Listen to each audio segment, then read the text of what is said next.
அனைவருக்கும் வணக்கம். கசப்பான சுதந்திர தினத்தன்று பிரிவினைக்கு பதிலாக ஒற்றுமையை தேர்ந்தெடுக்க இஸ்ரேலியர்களை விட்காஃப் வலியுறுத்துகிறார். இஸ்ரேலிய தூதராக நிகழ்வில் உரையாற்றிய ட்ரம்ப் தூதர் காசாவில் உதவி முயற்சிக்கு மேற்கொள்ளப்படுவதற்கு ஆதரவை தெரிவித்தார். விரிவாக்கம் குறித்த ஆபிரகாம் ஒப்பந்தம் அறிவிப்பு மிக விரைவில் என்கிறார்.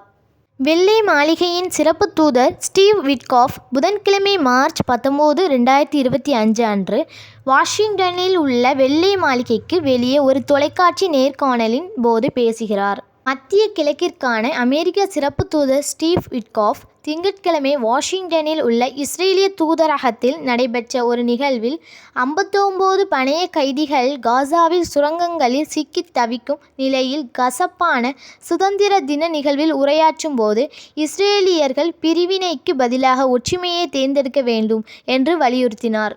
இஸ்ரேல் அதன் ஸ்தாபத்திலிருந்தே ஒரு அசாதாரண தேகம், அது படைப்பாற்றல், மீள்தன்மை மற்றும் வெற்றியுடன் வெளிப்புற அச்சுறுத்தல்களை எதிர்கொண்டுள்ளது. மேலும் அமெரிக்கா எப்போதும் அதன் வலுவான கூட்டாளியாக இருக்கும்.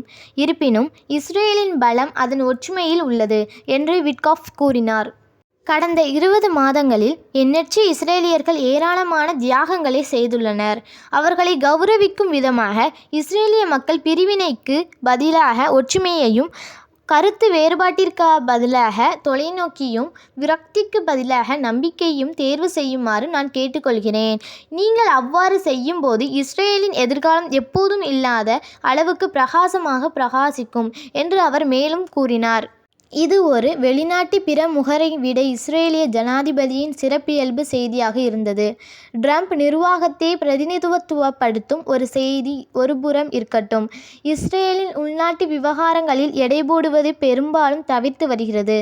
ஆனால் அது இஸ்ரேலின் தற்போதைய அரசியல் உரையாடல் பற்றிய பரிச்சயத்தை சுட்டிக்காட்டியது.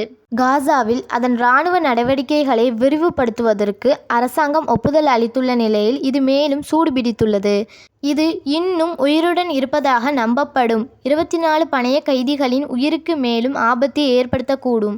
மீதமுள்ள பணைய கைதிகளை விடுவிப்பதற்கு ஈடாக போரை முடிவுக்கு கொண்டு வருவதற்கு ஆதரவை வெளிப்படுத்திய பெரும்பான்மையான பொதுமக்களுடன் அரசாங்கம் முரண்படுவதாக தெரிகிறது.